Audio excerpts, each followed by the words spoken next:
Assalamualaikum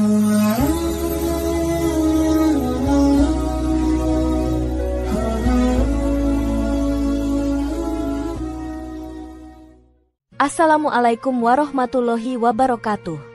Jika video ini muncul di berandamu, ini adalah petunjuk dari Allah kepadamu. Setidaknya sempatkan menulis sholawat kepada Rasulullah Shallallahu Alaihi Wasallam di kolom komentar. Insya Allah bisa menjadi bukti kecintaan kita untuk mendapat syafaat kelak di akhirat. Dan saya ucapkan banyak terima kasih kepada para sahabatku semua yang telah like, komentar, dan subscribe channel ini. Saya doakan, semoga tetap dalam keadaan sehat walafiat dan selalu diberikan rezeki yang berlimpah oleh Allah Subhanahu wa Ta'ala. Amin ya Rabbal Alamin. Saudara-saudaraku yang dirahmati Allah, dalam Islam, hewan bukan hanya dianggap sebagai makhluk hidup biasa. Mereka memiliki peran penting dalam sejarah umat manusia dan seringkali menjadi bagian dari mukjizat Allah. Beberapa hewan bahkan disebutkan dalam Al-Quran dan hadis sebagai makhluk yang disukai oleh malaikat karena peran mereka dalam mendukung dakwah para nabi dan menunjukkan kebesaran Allah. Malaikat, sebagai makhluk yang tidak tampak oleh manusia, memiliki hubungan khusus dengan hewan-hewan tertentu. Hewan-hewan ini tidak hanya memiliki peran biologis, tetapi juga simbolis dalam ajaran Islam. Melalui kisah-kisah para nabi dan wahyu Allah, kita dapat memahami mengapa beberapa hewan dianggap istimewa dan disayangi oleh malaikat. Dalam tulisan ini, kita akan membahas 10 hewan yang disukai oleh malaikat berdasarkan penjelasan dalam Al-Quran dan hadis, serta kisah-kisah para nabi yang melibatkan mereka.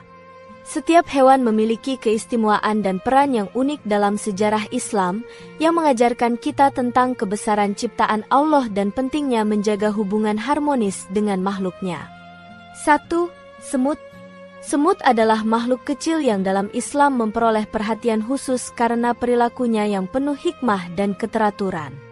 Dalam Al-Quran, semut disebut secara eksplisit dalam surat An-Naml, semut yang menggambarkan sebuah peristiwa ketika Nabi Sulaiman alaihissalam sedang melewati lembah semut bersama pasukannya yang terdiri dari manusia, jin, dan burung. Dalam kisah itu, seekor semut memberi peringatan kepada koloni semut lainnya agar masuk ke dalam sarang mereka agar tidak terinjak oleh pasukan Nabi Sulaiman. Peristiwa ini menunjukkan bahwa semut adalah makhluk yang memiliki kemampuan komunikasi, kesadaran akan bahaya, dan semangat untuk melindungi sesama. Nabi Sulaiman alaihissalam yang dianugerahi oleh Allah kemampuan untuk memahami bahasa hewan, tersenyum mendengar ucapan semut tersebut dan bersyukur kepada Allah atas nikmat tersebut. Dari sini kita dapat melihat bahwa semut bukan hanya makhluk biasa, tetapi juga makhluk yang dihargai oleh para nabi. Semut hidup dalam struktur sosial yang rapi, bekerja sama tanpa pamrih, dan memiliki etika kerja yang luar biasa. Ini menjadi pelajaran besar bagi umat manusia tentang arti dari kerja keras, kebersamaan, dan keteraturan. Para malaikat, yang juga merupakan makhluk taat kepada Allah dan senantiasa bekerja tanpa lelah untuk menjalankan tugasnya, disebut-sebut menyukai makhluk yang mencerminkan ketaatan dan ketertiban, seperti semut. Meskipun kecil, semut adalah cerminan dari makhluk yang selalu berzikir, tidak mencelakai, dan hidup dengan kontribusi nyata kepada komunitasnya. Ini adalah nilai yang sangat diapresiasi oleh malaikat, yang juga mencintai kebaikan dan ketundukan terhadap perintah Allah. 2. Kucing. Kucing adalah hewan peliharaan yang sangat dekat dengan umat Islam. Hubungan antara kucing dan Islam menjadi istimewa karena akhlak Rasulullah Muhammad SAW terhadap kucing sangat lembut dan penuh kasih sayang. Beliau memiliki seekor kucing yang bernama Mueza, dan banyak kisah menunjukkan betapa beliau menghormati dan menyayangi kucing tersebut. Salah satu kisah yang paling terkenal adalah ketika Rasulullah tidak ingin mengganggu tidur Mueza yang berada di lengan jubahnya, lalu beliau memotong bagian jubah tersebut agar kucing itu tidak terganggu. Islam mengajarkan bahwa menyayangi hewan adalah bagian dari keimanan. Rasulullah juga pernah bersabda bahwa ada seorang wanita yang masuk neraka karena mengurung kucing dan tidak memberinya makan, dan ada pula seorang pelacur yang diampuni dosanya karena memberi minum seekor anjing yang kehausan. Ini adalah bukti bahwa Islam sangat menekankan kasih sayang terhadap makhluk hidup, termasuk kucing. Kucing adalah makhluk yang bersih dan penuh kelembutan. Dalam tradisi Islam, kucing bahkan dianggap tidak najis. Air bekas minum kucing boleh digunakan untuk berwudu dalam kondisi darurat, menurut beberapa ulama. Ini menunjukkan betapa Islam memuliakan makhluk ini. Para malaikat, sebagai makhluk suci, senang berada di tempat yang bersih dan damai. Oleh karena itu, kucing yang menjaga kebersihan dan tidak menimbulkan gangguan dipercaya disukai oleh para malaikat, terutama ketika mereka hadir di rumah-rumah yang penuh ibadah dan kasih sayang kepada makhluk Allah. 3. Ular. Ular dalam pandangan manusia modern sering dianggap sebagai hewan yang menakutkan atau berbahaya. Namun dalam Islam, ular memiliki posisi yang cukup kompleks. Ia bukan hanya simbol dari ancaman, tetapi juga pernah menjadi alat mukjizat yang luar biasa dari Allah, terutama dalam kisah Nabi Musa alaihissalam. Kisah ini bermula ketika Nabi Musa diperintahkan Allah untuk menghadapi Fir'aun dan menyerunya kepada tauhid. Salah satu mukjizat yang diberikan kepada Musa adalah tongkat yang bisa berubah menjadi ular besar. Ketika berada di hadapan Fir'aun, Nabi Musa melemparkan tongkatnya dan tiba-tiba tongkat itu berubah menjadi ular besar yang nyata. Ahli sihir Fir'aun pun melemparkan tali-tali mereka yang tampak seperti ular karena sihir mereka. Namun, ular Nabi Musa menelan semua ular buatan itu, menunjukkan bahwa kekuasaan Allah jauh lebih tinggi daripada tipu daya manusia. Fir'aun dan kaumnya pun menjadi saksi bahwa mukjizat Allah nyata dan tidak bisa ditandingi. Ular di sini bukan hanya hewan, tetapi simbol dari kekuasaan Allah yang melampaui segala sesuatu. Meskipun ular biasanya dikaitkan dengan bahaya atau tipu daya, dalam konteks ini ia menjadi alat kebenaran. Malaikat yang bertugas menyampaikan dan melaksanakan perintah Allah pasti menyukai makhluk yang pernah menjadi bagian dari mukjizat kenabian. Dalam dimensi spiritual, ular juga mengajarkan manusia untuk tidak menilai segala sesuatu hanya dari tampaknya, melainkan melihat konteks dan hikmah yang tersembunyi di baliknya. 4. Burung hudhud. Burung hudhud adalah salah satu burung istimewa yang disebutkan dalam Al-Quran, tepatnya dalam kisah Nabi Sulaiman alaihissalam. Burung ini memiliki peran penting dalam mengabarkan kepada Nabi Sulaiman tentang keberadaan sebuah kerajaan yang dipimpin oleh Ratu Bilqis di negeri Sabah. Dalam pengamatannya, Hudhud menyampaikan bahwa Ratu Bilqis dan kaumnya menyembah matahari, bukan Allah. Informasi penting ini kemudian dijadikan dasar oleh Nabi Sulaiman untuk mengirim surat dakwah kepada sang ratu. Yang menarik dari burung hudhud adalah kepekaannya terhadap realitas spiritual, kemampuannya untuk memahami kondisi akidah suatu kaum, dan keberaniannya dalam melapor kepada pemimpin yang diutus Allah. Padahal, hudhud hanyalah seekor burung. Namun, ia menunjukkan kecerdasan dan tanggung jawab yang luar biasa. Nabi Sulaiman pun menghargai informasi yang dibawa oleh hudhud dan menjadikannya bagian dari strategi dakwah. Dalam tradisi Islam, burung hudhud tidak boleh dibunuh karena kehormatannya. Hewan ini dianggap sebagai simbol dari kewaspadaan dan ketulusan dalam menyampaikan kebenaran.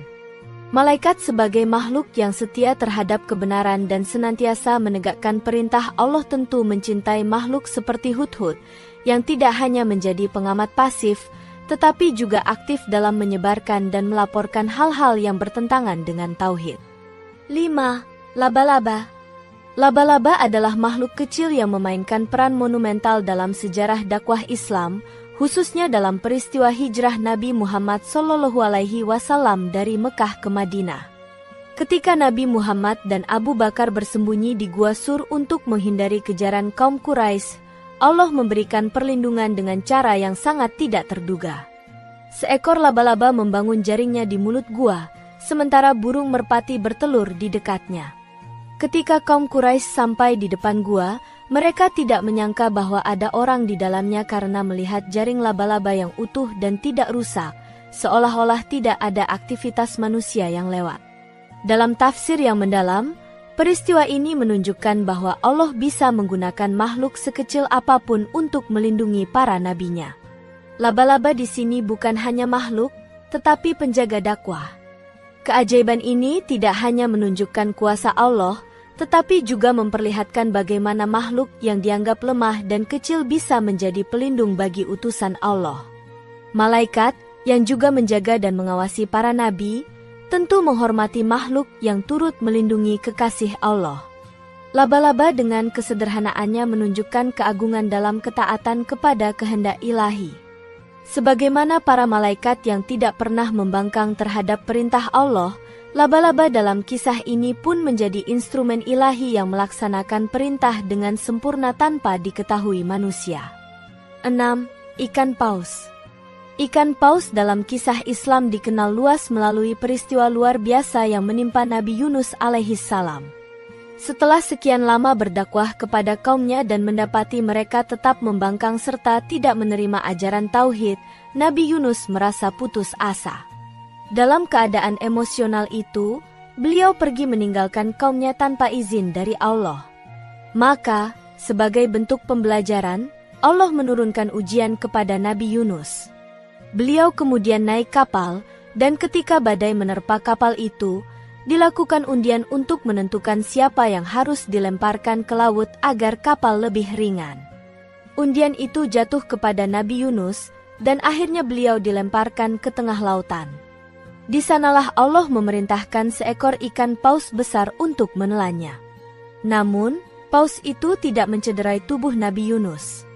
Ia hanya menjaga Nabi Yunus di dalam perutnya, sebuah tempat gelap, dingin, dan sempit.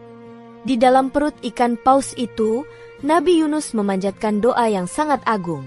La ilaha illa anta, subhanaka inni kuntu minas zolimin. Kalimat ini adalah pengakuan dosa, keikhlasan, dan penyerahan diri sepenuhnya kepada Allah. Paus tetap mematuhi perintah Allah, tidak menyakiti sang Nabi, hingga Allah memerintahkannya untuk memuntahkan Nabi Yunus ke daratan. Paus dalam kisah ini bukan hanya makhluk laut biasa. Ia adalah sarana yang Allah gunakan untuk menyampaikan pelajaran tentang sabar, taubat, dan keagungan takdir. Malaikat yang diciptakan untuk menaati setiap perintah Allah pasti menyukai makhluk seperti ikan paus ini, yang tanpa keluhan dan tanpa penolakan menjalankan perintah Tuhannya dengan taat. Ia menjaga seorang nabi di dalam tubuhnya tanpa melukainya, sebagai bentuk ketaatan mutlak kepada Allah. Kejadian ini mengingatkan kita bahwa setiap makhluk, sekecil atau sebesar apapun, diciptakan untuk tujuan yang penuh hikmah. 7. Belalang. Belalang, meskipun sering dianggap sebagai hama oleh manusia modern, adalah makhluk yang memiliki keunikan dalam struktur sosialnya, kemampuan bertahan hidup, dan keteraturannya dalam bergerak secara kolektif. Dalam Islam, belalang disebut dalam beberapa konteks, salah satunya sebagai bagian dari tanda-tanda kekuasaan Allah pada hari kiamat. Manusia saat dibangkitkan dari kubur digambarkan berhamburan seperti belalang yang tersebar, bergerak cepat, dan saling berdesakan. Ini bukan gambaran remeh, melainkan simbol tentang keteraturan dan kepanikan yang menyatu. Lebih dari itu, belalang juga pernah disebut dalam kisah tentang azab yang diturunkan kepada kaum Fir'aun yang mendustakan Nabi Musa alaihissalam. Allah mengirimkan azab berupa banjir, katak, darah, kutu, dan juga belalang sebagai bentuk teguran keras atas kekufuran mereka. Belalang dalam jumlah besar menyerbu ladang-ladang dan menghancurkan tanaman mereka, menjadikan mereka kehilangan sumber makanan dan pendapatan. Azab ini menjadi peringatan keras bahwa kekuasaan Allah dapat datang dari makhluk yang terlihat kecil dan tak berdaya. Belalang adalah makhluk yang tunduk kepada kehendak Allah. Mereka tidak memiliki kehendak bebas seperti manusia, tetapi bergerak sesuai takdir dan sunatullah yang telah ditetapkan. Ketika digunakan sebagai alat azab, mereka tidak melanggar batas.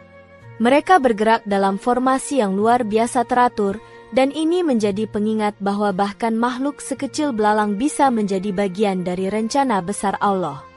Malaikat sebagai makhluk yang bergerak teratur dan selalu mematuhi perintah Allah, pasti mencintai ciptaan seperti belalang yang menjadi representasi dari kekuasaan dan keteraturan ilahiyah. Belalang bukan hanya makhluk kecil, ia adalah simbol bahwa semua ciptaan Allah memiliki tempat dan fungsi dalam keseimbangan kosmis. 8. Kuda. Kuda adalah salah satu hewan yang sangat dihormati dalam Islam. Ia dikenal karena keanggunannya, kekuatan fisiknya, kecerdasannya, serta kesetiaannya terhadap pemiliknya. Dalam sejarah Islam, kuda digunakan oleh Nabi Muhammad SAW dan para sahabatnya dalam banyak peristiwa penting, termasuk dalam jihad dan perjalanan dakwah. Kuda bukan hanya kendaraan, tetapi rekan setia dalam perjuangan di jalan Allah.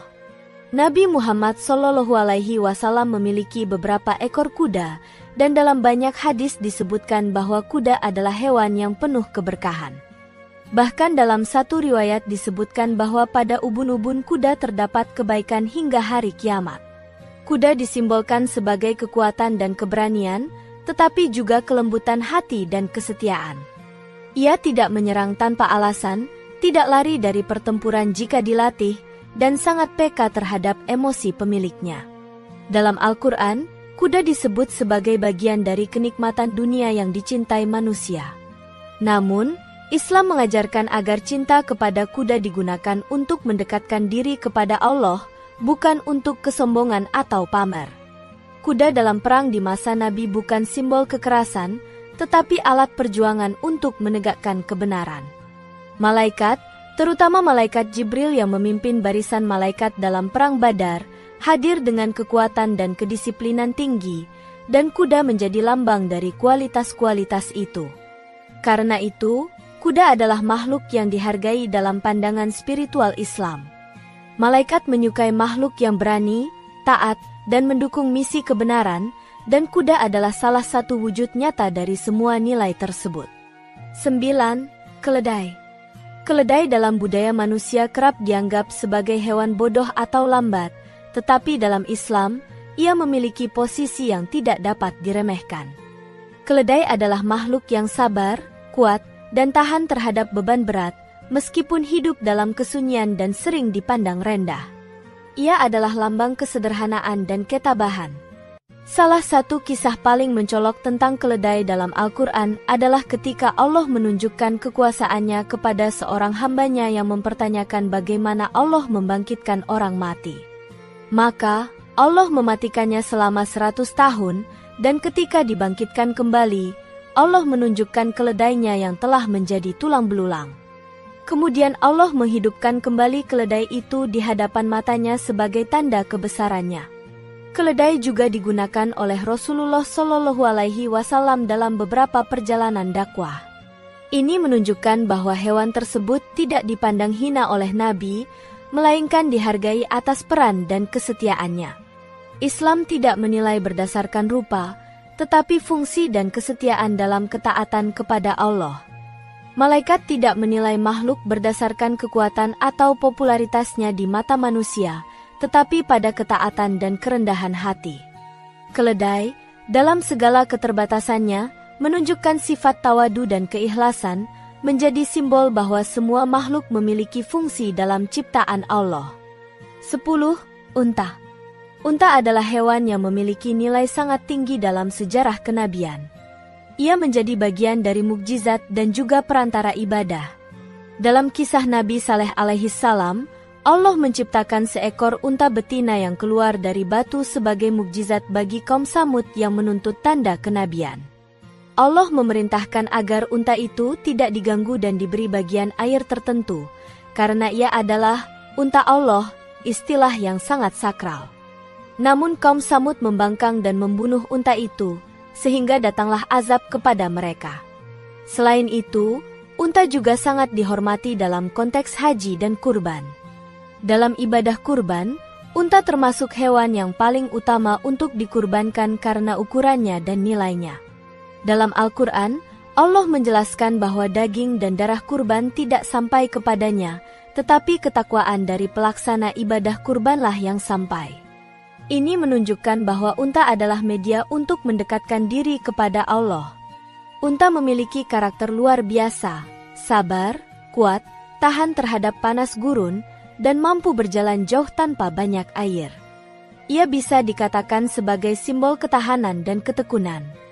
Tak heran, dalam banyak kebudayaan Arab kuno dan modern, unta dianggap sebagai hewan paling mulia. Malaikat, sebagai makhluk yang penuh kesabaran dan kekuatan dalam melaksanakan tugas Allah, memiliki keselarasan spiritual dengan makhluk seperti unta. Mereka mencintai makhluk yang sabar, kuat, taat, dan menjadi bagian dari tanda-tanda kekuasaan Allah di bumi.